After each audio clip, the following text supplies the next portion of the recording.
Ingat, ingat, Allah mencintai, sangat mencintai orang yang pernah berbuat maksiat lantas bertobat dibandingkan orang yang merasa soleh. Lihat, orang yang merasa soleh tapi tidak pernah merasa salah. Assalamualaikum warahmatullahi wabarakatuh.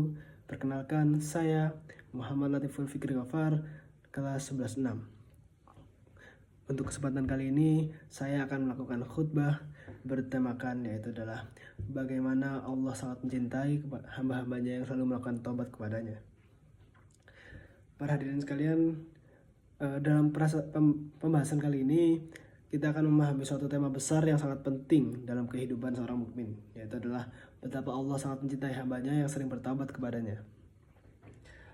Ini bukan teori, ini bukan sekedar kata-kata indah, tapi ini adalah janji Allah di dalam Al-Quran dan ditegaskan oleh Rasulullah SAW dalam hadis-hadisnya. Ketika seorang hamba melakukan taubat kepada Allah, maka Allah pun kembali dengan cinta yang luar biasa besar.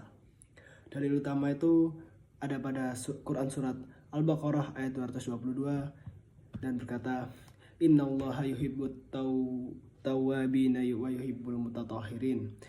Sesungguhnya Allah mencintai sekali orang-orang yang bertaubat dan menyukai orang-orang yang mensucikan dirinya dari keburukan. Ayat ini sangat singkat, tetapi memiliki kedalaman yang luar biasa. Kenapa? Karena pertama, Allah tidak sekedar menerima taubatnya. Yang kedua, Allah tidak sekedar mengampuni, tetapi Allah mencintai hamba-hamba yang bertaubat. Kalimat ini menunjukkan bahwa taubat itu bukan sekedar proses membersihkan diri dari dosa, tetapi proses mendekatkan diri kepada Allah. Tetapi sempat memunculkan pertanyaan dalam benak kepala. Semua manusia pasti salah, tapi bukan semua mau kembali. Itu benar. Rasulullah SAW bersabda, setiap anak Adam pasti pernah melakukan kesalahan, dan sebaik-baiknya yang bersalah adalah yang bertaubat. Betul? Betul. Hadis itu mengajarkan manusia itu tidak mungkin tanpa dosa. Yang kedua, karena itulah Allah membuka pintu taubat lebih luas daripada pintu dosa. Lebih luas, sangat luas. Pintu taubat, Allah akan menerima semua taubat anak-anak Adam. Maupun dosa besar, dosa membunuh, maupun dosa durhaka. Itu sangat masih memungkinkan kembali untuk diampuni Allah Subhanahu wa taala. Yang dilihat Allah bukan masa lalunya, tapi kemauannya untuk merubah diri, untuk bertaubat kepadanya.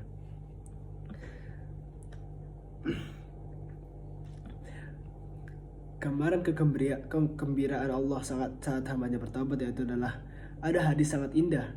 Rasulullah menjelaskan bahwa Allah lebih gembira menerima taubat seorang hamba dibanding seorang musafir yang kehilangan untanya di padang pasir, lalu tiba-tiba menemukannya kembali.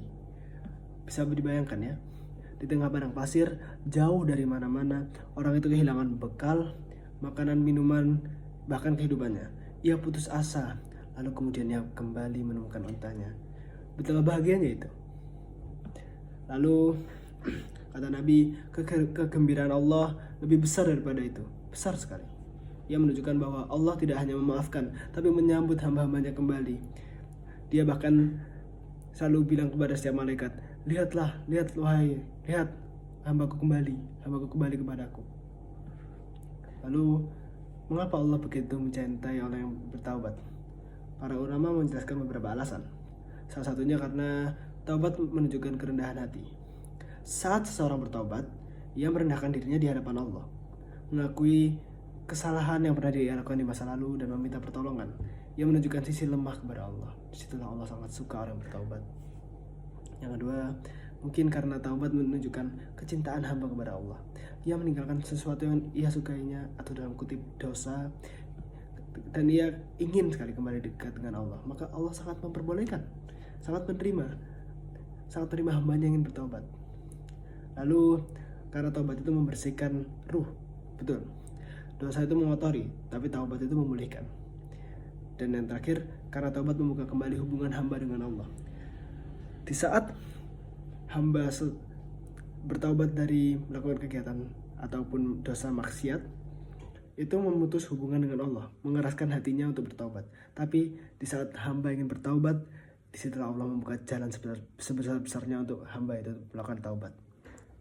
Taubat bukan sekedar berhenti dari dosa, tetapi membangun kembali hubungan dekat dengan Tuhannya. Itu dia. Lalu, baik, syarat taubat yang benar.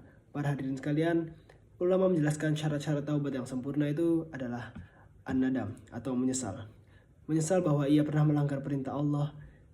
Ini inti taubat. Tanpa menyesal, taubat tidak hidup. Tidak. Jika Anda tidak menyesal, pasti Anda akan melakukan kesalahan yang sama. Al-iqla, meninggalkan dosa. Tidak mungkin taubat tapi dosa masih dilakukan. Itu sangat tidak mungkin. Karena orang yang benar-benar taubat itu akan meninggalkan semua yang ia pernah lakukan atau yang dosa yang ia pernah lakukan, dan ia akan menuju berfokus kepada kebaikan. Al-azmu, bertekad untuk tidak kembali. Mungkin manusia bisa jatuh lagi, tapi jika niatnya sungguh-sungguh, bisa kembali. Mengembalikan hak orang lain. Kalau dosanya menyangkut manusia, wajib dikembalikan atau minta maaf.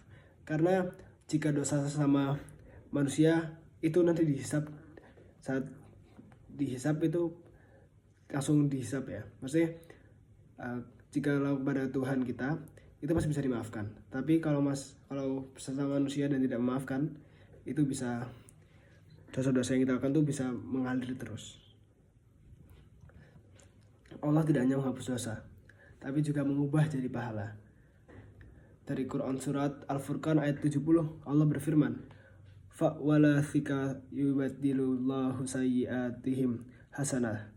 Maka Allah akan menggantikan keburukan mereka menjadi kebaikan. Ini bukan hanya dihapus, ini bukan hanya dimaafkan, tapi diubah menjadi pahala. Contohnya, dahulu pernah maksiat, jika bertobat sungguh-sungguh, maka maksiat itu berubah menjadi pahala. Dulu pernah lalai, jika bertobat, kelalaian itu berubah menjadi kebaikan.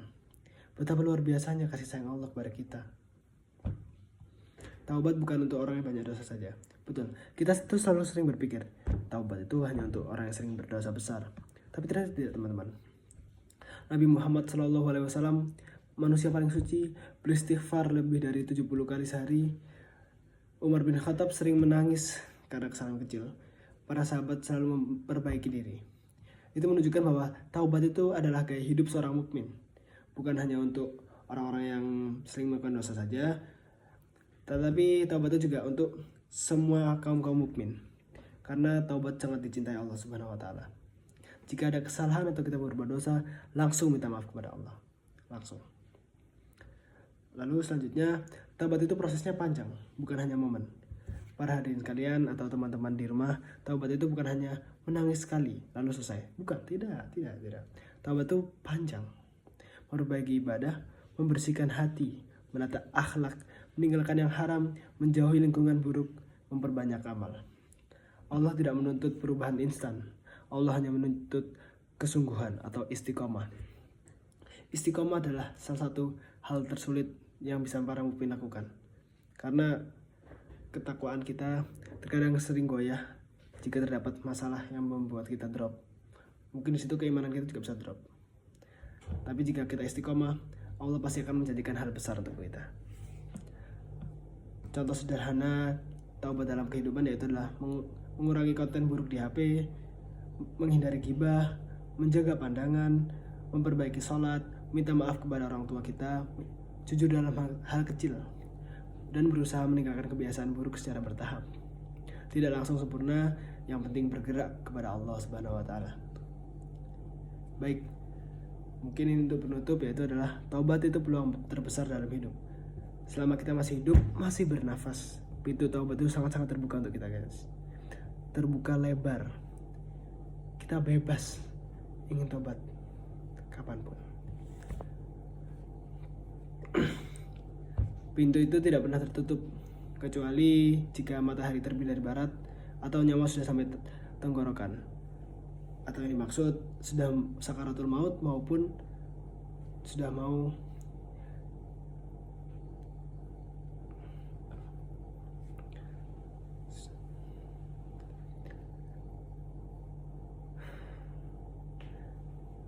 Dan ingat, Allah tidak melihat masa lalu kita. Allah melihat keputusan diri kita yang ingin kita ambil. Apakah kita mau bertobat atau tidak? Jika kita ingin bertobat, Allah pasti akan menata jalannya. Akan lebih gampang. Harus percaya itu. Kalian harus percaya itu. Baik, mungkin sekian khutbah dari saya untuk hari ini. Sekian dari saya. Wassalamualaikum warahmatullahi wabarakatuh.